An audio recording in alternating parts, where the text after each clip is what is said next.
여러분, 만약에 은행에서 내가 받을 예금 이자의 15.4%를 보너스로 더 얹어서 준다 라고 하면 어떨까요? 아마 많은 분들께서 밤을 새워서라도 줄을 서실 거예요. 그런데 주식시장에서는 계좌 딱 하나만 바꾸더라도 내가 나라에 낼 세금 15.4%를 고스란히 내 주머니로 넣어주는 치트키가 있습니다. 그건 바로 ISA 계좌입니다. 아마 삼성전자나 SK하이닉스 같은 주식을 매수하기 위해서 일반 주식 계좌 하나쯤은 갖고 계실 텐데요. 그러다 보니 S&P 500이라는 ETF가 좋다 라는 말을 듣고 에이스, 타이거, 코덱스 같은 이름이 붙은 미국 ETF를 일반 주식 계좌에서 매수를 하시는 분들이 너무 많습니다. 그런데 죄송하지만 이런 경우는 내 수익금을 바닥에 버리는 것과 마찬가지예요. 물론 이런 분들도 계실 거예요. 저는 그동안에 주식 투자로 수익을 제대로 내본 적이 없어서 세금은커녕 수익 내기조차 바쁜걸요. 하지만 이런 분들께서도 오늘 영상을 잘 보시면 내 성향에 맞는 ETF를 모아가시고요. 수익이 나실 거예요. 그렇게 되면 이제부터 중요해지는 것은 세금입니다. 그리고 이때 필요한 것이 ISA 계좌이고요. 그래서 오늘은 수익이 똑같이 났을 때 일반 계좌에서 모았을 때 그리고 ISA 계좌에서 모았을 때 최종 수익 금액이 얼마나 달라질 수 있는지를 보여드릴 거고요. 그리고 우리나라 투자자분들께서 많이 모아가시는 ETF 주식들이 있으시거든요. 그래서 2026년에 이러한 종목들을 어떠한 기준에 맞춰서 매수를 하면 좋을지 시뮬레이션을 통해 가이드라인을 드리겠습니다. 내년부터 제대로 재테크를 시작하고 싶은 주변 사람들에게 이 영상을 공유해주세요. 그럼 시작하겠습니다. ISA 계좌는 절세 계좌예요. 절세라는 말은 세금을 줄여준다는 뜻이니까 어떠한 세금을 줄여주는지를 알아야겠죠. 여기에서 중요한 숫자가 바로 15.4%입니다. 우리는 ISA 계좌를 통해서 15.4%의 세금을 줄여줄 거예요. 우리나라 주식시장을 기준으로 상장된 주식의 종류를 세 가지로 구분을 할 수 있는데요. 여기에 따라 세금 체계가 달라지게 됩니다. 국내 주식,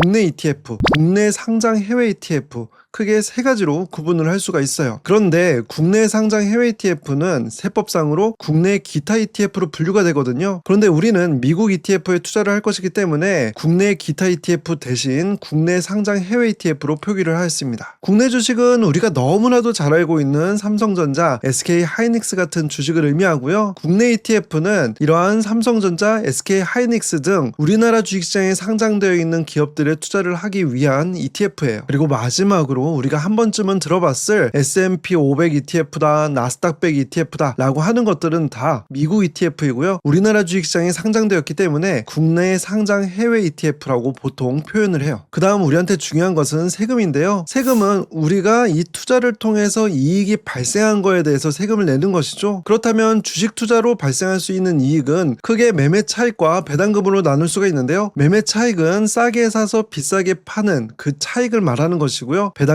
배당금을 주는 주식을 보유함으로써 정기적으로 배당금을 받는 것을 의미를 합니다. 그리고 이러한 배당금을 ETF에서는 분배금이라고 하죠. 국내 주식과 국내 ETF에서는 매매 차익에 대한 세금이 비과세, 말 그대로 세금을 내지 않는다라는 것이고요. 배당금에 대한 세금은 15.4%가 원천징수가 됩니다. 원천징수라는 말은 내가 따로 세금을 내는 것이 아니라 받을 때부터 세후로 받게 되는 것, 이것을 의미를 하고요. 국내 상장 해외 ETF에 대해서는 매매 차익에 대해서 15.4%, 배당금에 대해서 15.4%의 세금을 내요. 그리고 여기에 표기된 15.4%의 수익 세 가지에 대해선 금융소득으로 포함이 되는데요. 이 내용은 제가 뒤에서 자세하게 말씀을 드리도록 하겠습니다. 그렇다면 ISA 계좌가 이 15.4%의 세금을 어떻게 줄여줄 수 있는지가 오늘 영상의 핵심이 될 텐데요. 결론부터 말씀드리면 200만원 또는 400만원까지의 수익에 대해서는 비과세이고요. 이 비과세 구간을 넘어가는 수익에 대해선 15.4%가 아니라 9.9%의 세금을 내게 됩니다. 이 내용을 조금 더 자세하게 알기 위해서 ISA 계좌에 대해서 상세하게 알아볼게요. 일단 가입 자격은 만 19세 이상이면 누구나 가입을 하실 수 있는데요. 단 직전 3개년 금융소득 종합과세 대상자는 가입이 불가능하십니다. 금융소득 종합과세 대상자라는 것은 우리가 예금 또는 채권에 투자를 하면 이자를 받거든요. 이러한 이자와 주식에 투자를 해서 받게 되는 배당금을 합산하여서 연 2천만 원을 초과하시는 분들, 이러한 분들은 금융소득 종합과세 대상자가 되어서 ISA 계좌에 가입을 하실 수가 없습니다. 그 외의 분들은 모두 ISA 계좌를 개설하실 수가 있고요. 소득 기준에 따라서 일반형 ISA 계좌와 서민형 ISA 계좌로 나눠볼 수가 있어요. 서민형 ISA 계좌는 직전 연도 총급여 5천만 원 이하이신 분들, 그리고 사업자인 경우에는 종합소득이 3,800만 원 이하이신 분들이 해당이 되고요. 그 외에는 모두 일반형 ISA 계좌에 해당이 됩니다. 그리고 이러한 서민형이냐 일반형이냐에 따라서 비과세 한도가 일반형은 200만 원, 서민형은 그보다 큰 400만 원으로 비과세 한도가 더 폭넓게 주어져요. 그리고 이 비과세 한도를 초과한 부분에 대해서는 9.9%의 세금을 내게 됩니다. 이 세금의 내용을 좀 더 구체적으로 표로 보여드리겠습니다. 일반 계좌와 ISA 계좌에서 각각 500만 원의 수익이 났다라고 가정을 해서 계산을 한 결과인데요. 일단 일반 계좌에서는 15.4%의 세금을 내요. 그래서 500만 원의 수익에 대해서 15.4%를 곱해준 77만 원의 세금을 부담하게 되고요. ISA 계좌 일반형에서는 200만 원까지 비과세라고 말씀을 드렸고, 그 금액을 초과하면 9.9%의 세금을 낸다라고 말씀을 드렸죠. 그래서 500만 원에서 200만 원을 뺀 300만 원에 대해서만 9.9%의 세금이 내니까 300만 원 곱하기 9.9% 29만 7천 원의 세금을 부담하게 됩니다. 그런데 서민형 ISA 계좌는 비과세 구간이 200만 원이 아니라 400만 원이라고 말씀드렸죠. 그래서 400만 원 비과세를 반영을 하면 500만 원에서 400만 원까지는 비과세이니까 100만 원이 남고요. 이 100만 원에 대해서 9.9%의 세금이 매겨진 총 9만 9천 원의 세금을 부담하게 되는 거예요. 그런데 국내 상장 해외 ETF와 관련된 내용 중에 올해 초에 중요하게 바뀐 내용이 있습니다. 예를 들어 미국 ETF라고 했을 때 미국 기업을 보유하게 되고 미국 기업이 우리에게 배당금을 줄 거예요. 그런데 이 배당금을 받을 때 애초에 미국 정부에 세금을 15%를 내게 돼요. 그래서 미국 ETF에서 배당금을 받을 때 이미 미국 정부에 15%의 세금을 낸 세후 금액을 받는 것인데, ISA 계좌에서 9.9%의 세금이 매겨지게 된다라고 하면은 이것은 이중과세의 문제가 되잖아요. 그런데 이러한 이중과세의 문제를 크레딧 제도라는 것을 도입을 해서 해결이 되었습니다. 그렇기 때문에 이러한 부분에 대해서 우려하지 않고 투자를 하셔도 되는 상황이 된 것이고요. 그런데 저는 이렇게 세금을 줄여주는 것만큼이나 중요한 ISA 계좌의 기능을 분리과세와 손익통산, 이 두 가지에 있다고 보는데요. 분리과세는 말 그대로 따로 떼어내어서 다른 소득과 합치지 않고 분리해서 세금을 매긴다는 뜻이에요. 쉽게 말해서 비과세 한도를 넘겨서 9.9%의 세금을 딱 내면 더 이상 나를 건드리지 않겠다는 뜻입니다. 그렇다면 이것은 왜 중요할까요? 여러분들께서 나중에 투자를 잘하게 되어서 배당금을 매달 수백만 원씩 받거나, 또는 국내 상장 해외 ETF의 매매 차익이 수천만 원씩 발생한다 라고 하게 되면은 일반 계좌에서는 금융소득 종합과세 대상자가 될 수 있어요. 이렇게 되면 나의 금융투자 수익이 내 사업소득 또는 근로소득과 합쳐지게 되거든요. 그런데 소득이 커질수록 더 많은 세금을 부담하게 되어서 금융소득이 합쳐지게 되면 내가 원래는 15.4%의 세금만 내면 됐었는데 근로소득과 합쳐지면서 더 많은 30%, 40% 이상의 세금까지 부담하게 될 수도 있습니다. 하지만 이 ISA 계좌 내에서 투자를 하면은 내가 아무리 배당을 많이 받아도 수익이 많이 나도 9.9%의 세금을 내는 것으로 끝나버리는 것이죠. 그 다음은 손익통산인데요. 손익통산이라는 말은 손실과 이익을 합산을 해서 세금을 낸다는 뜻이에요. 이건 또 왜 중요하냐면 우리가 계좌를 운용을 하다 보면 한 개의 주식만 매수를 하지 않고 여러 개의 주식을 매수할 때가 많습니다. 그리고 이 여러 개의 주식 모두 수익이 난다면 좋겠지만 때에 따라서 어떠한 종목은 수익이 나고 어떠한 종목은 손실이 날 때가 있죠. 이럴 때 특히 일반 계좌에서 투자를 했을 때와 ISA 계좌에서 투자를 했을 때의 수익이 크게 달라질 수가 있어요. 예를 들어서 여러분들께서 A, B 두 개의 종목을 매수를 했다라고 가정을 하고요. 각각 A 종목은 500만 원의 수익이 났고 B 종목은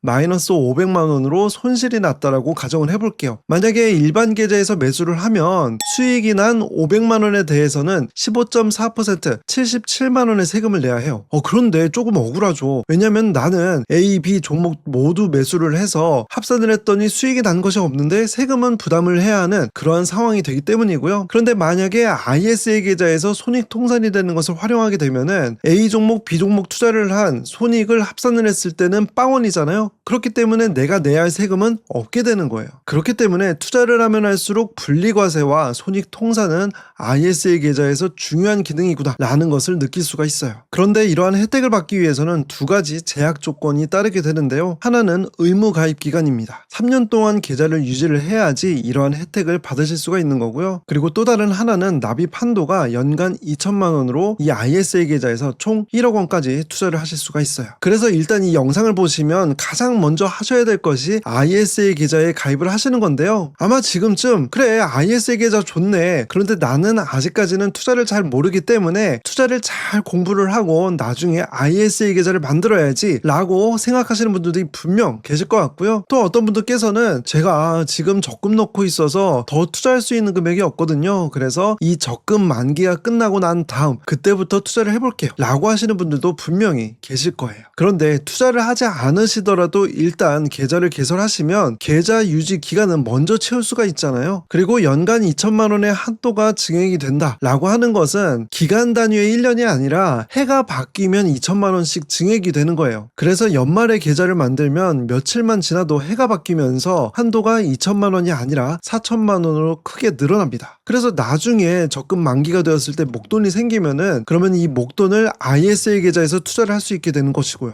그렇기 때문에 돈이 드는 것도 아니고 일단 ISA 계좌는 이 영상을 보신 직후에 개설을 하시는 것이 합리적입니다. 그런데 또 걱정이 많으신 분들께서는 내가 이 계좌를 3년 동안 운용하면서 투자를 할 수 있을지 모르겠어 라고 하시는 분들도 계시죠. 그런데 이 3년이라는 기간은 내가 해지를 못하고 반드시 유지를 해야 한다는 것이 아니고요. 중간에 얼마든지 해지를 할 수가 있습니다. 그렇게 되면 내가 원래 부담을 해야 했던 15.4%의 세금을 내면 되는 거예요. 그리고 꼭 해지까지 하지 않더라도 내가 투자한 원금에 대해서는 얼마든지 인출을 할 수가 있거든요. 다만 이렇게 인출을 하면 1년 동안에 투자를 할 수 있는 금액 2천만 원이 다시 복구가 되는 것은 아니기 때문에 이 점은 유의를 하셔야 합니다. 여기까지 여러분들께서 잘 따라오셨다면 그래 이제부터 ISA 계좌를 잘 활용해야겠구나 라는 생각이 드실 거예요. 그런데 우리가 15.4%의 세금을 아끼기 전에 먼저 해야 할 것이 있죠. 그건 바로 수익을 내는 거예요. 어쩌면 지금부터가 정말 중요한 내용입니다. 보통 여러분들께서 ETF를 매수하시는 과정을 보면 이 ETF가 수익이 많이 난다더라 또는 30대 40대는 이 ETF가 좋다더라 라는 이야기를 듣고 매수를 하는 경우들이 참 많은데요. 그런데 이렇게 사다 보면 나중에 내 계좌를 돌아봤을 때 이 ETF는 왜 샀지? 라고 하게 되는 경우들이 참 많고요. 그런데 문제는 손실이 났을 때 왜 샀는지도 모르겠는데 손실이 나서 팔 수도 없고 그냥 냅두자니 기분이 나쁜 이러한 악순환이 시작된다는 거죠. 그래서 제발 여러분들께서는 이게 좋다더라 라는 이야기만 듣고 사지 마시고 어떠한 투자를 하는지 알고 매수를 하셔야 한다 라고 말씀을 드리고 싶고요. 이러한 관점으로 어렵지 않게 설명을 드려볼게요. 여기서 준비물은 우리나라 사람들이 많이 투자하고 계시는 두 개의 ETF S&P 500과 미국 배당 다우존스 ETF를 준비를 했고요. 그리고 개별 주식으로는 삼성전자 주식을 갖고 왔습니다. ISA 계좌에서는 삼성전자 같은 국내 주식에 투자를 할 수가 있고요. 그리고 삼성전자는 배당금을 잘 주는 주식이기 때문에 이 배당금에서 발생하는 이 15.4%의 세금을 줄이기 위해서 ISA 계좌에서 삼성전자를 매수하시는 분들도 많습니다. 그래서 이 세 개의 주식을 준비를 했고요. 그래서 2022년 12월부터 2025년 11월까지 매달 100만 원씩 투자를 했을 때 원금 대비 수익이 어느 정도가 되었는지를 살펴보면요. 삼성전자는 총 1,950만 원 정도의 수익이 났고요. S&P 500은 1,700만 원, 미국 배당 다우존스는 690만 원 정도의 수익이 났어요. 우선 S&P 500은 역시 성과가 잘 났습니다. 그런데 문제는 뭐냐면 중간 과정에서 이렇게 원금 대비 성과가 차곡차곡 쌓이다가 1,000만 원까지 쌓이게 되었죠. 그런데 불과 몇 달 만에 나의 성과가 600만 원대로 크게 줄어들게 돼요. 400만 원이나 깎이죠. 이때 어떠한 일이 있었냐면 트럼프 대통령이 전 세계를 대상으로 해서 관세 전쟁을 시작을 했던 그 시기예요. 그러다 보니까 전 세계 주식들이 일시에 많이 하락을 했던 시기이고요. 이러한 시기에 나의 수익이 400만 원이나 줄어들었습니다. 물론 지나고 난 다음에 보면 저럴 때가 기회야. 역시 주가가 떨어졌을 때 매수를 잘 해야 해 라고 생각하실 수도 있지만 그 시점으로 돌아가잖아요. 내 투자 수익이 1,000만 원에서 600만 원까지 줄어드는 것을 보면서 더 하락하면 어떡하지? 라고 걱정을 하기 시작하고요. 그래서 원래는 차곡차곡 잘 모아가야지 라고 계획을 세웠던 분들도 매수를 중단하는 경우들이 많다는 거예요. 특히 S&P 500은 무려 500개의 기업에나 분산 투자를 하지만 실질적으로 보면 마이크로소프트, 엔비디아, 테슬라 이러한 빅테크 기업들에 집중 투자를 하는 그런 유형의 ETF거든요. 그래서 상대적으로 변동성이 클 수가 있고 이러한 변동성이 큰 상황에서도 꾸준히 매수를 하는 것은 보통의 경우에 쉽지가 않았다 라는 점을 인지를 하고 투자를 하셔야 합니다. 그래서 S&P 500에 투자를 할 때 아이디어는 빅테크 기업에 투자하는 비중이 많기 때문에 앞으로도 빅테크 기업 위주로 주가가 상승을 할 것이다 라고 생각하시는 분들에게 적합하고요. 주의할 점은 생각보다 변동성이 클 수 있다는 점을 염두에 두셔야 합니다. 그 다음은 미국 배당 다우존스 ETF예요. 결과적으로 보면 미국 배당 다우존스가 최근 3년 동안의 성과가 가장 저조합니다. 하지만 이 ETF의 원래 목적 자체가 더 큰 매매 차익을 발생시키는 것, 이것이 아니라 배당금을 차곡차곡 받고 싶은 분들에게 더 적합하고요. 그리고 주가 성과가 편차가 큰 것보다는 안정적인 성과를 기대하는 사람들에게 더 적합한 상품이에요.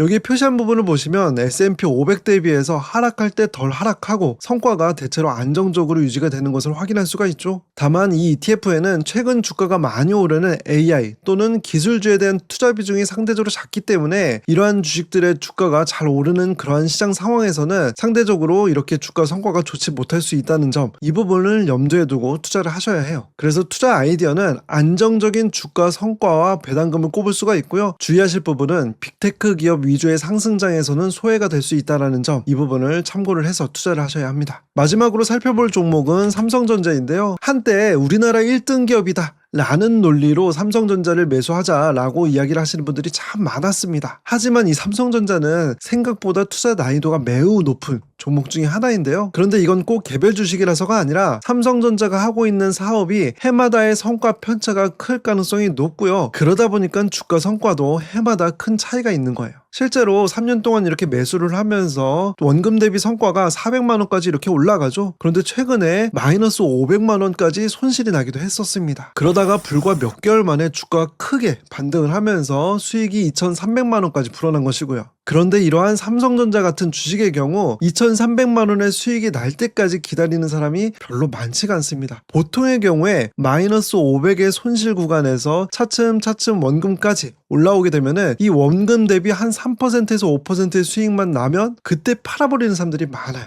왜냐면 이미 손실이 너무나도 힘들다는 것을 경험했기 때문에 수익이 났을 때 빨리 팔아야 한다 라고 생각하기가 쉬운 것이죠. 그래서 결과적으로 제일 큰 수익이 났지만 생각보다 많은 사람들은 이 큰 수익을 가져가지 못한다 라는 것이 흠이고요. 이러한 삼성전자 같은 주식은 해마다의 성과 편차가 크다고 말씀드렸죠. 그래서 반도체 업종을 잘 이해하시는 분들께서는 큰 수익을 낼 수 있는 종목이 되긴 하지만 그 외에는 수익을 내기가 난이도가 높고요. 그리고 이러한 종목의 경우에는 남들이 팔고 싶을 때 사야 하고 사고 싶어 할 때 팔아야 하는 그러한 속성을 갖고 있기 때문에 초보 투자자분들께서 선택을 하는 것이 참으로 쉽지가 않다는 점 말씀을 드리고 싶습니다.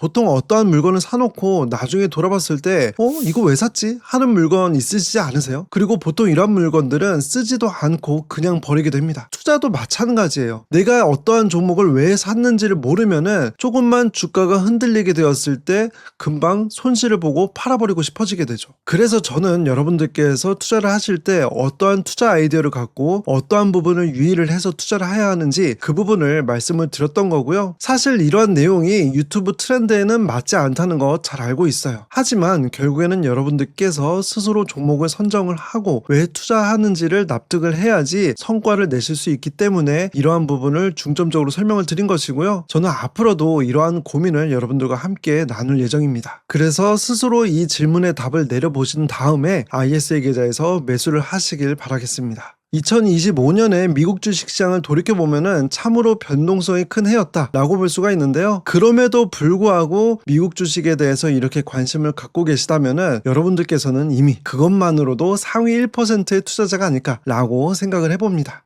주식은 머리가 아니라 엉덩이로 수익을 낸다고 하죠. 그만큼 오랫동안 시장에 살아남는 사람이 돈을 버는 구조이다 라는 점을 말씀을 드리고 싶고요. 저 광화문 금융론은 2026년에도 여러분들의 재테크 선배로서 앞장서서 좋은 주식 투자를 알려드리도록 하겠습니다. 여러분들의 우상향하는 삶을 올해도 내년에도 응원하겠습니다.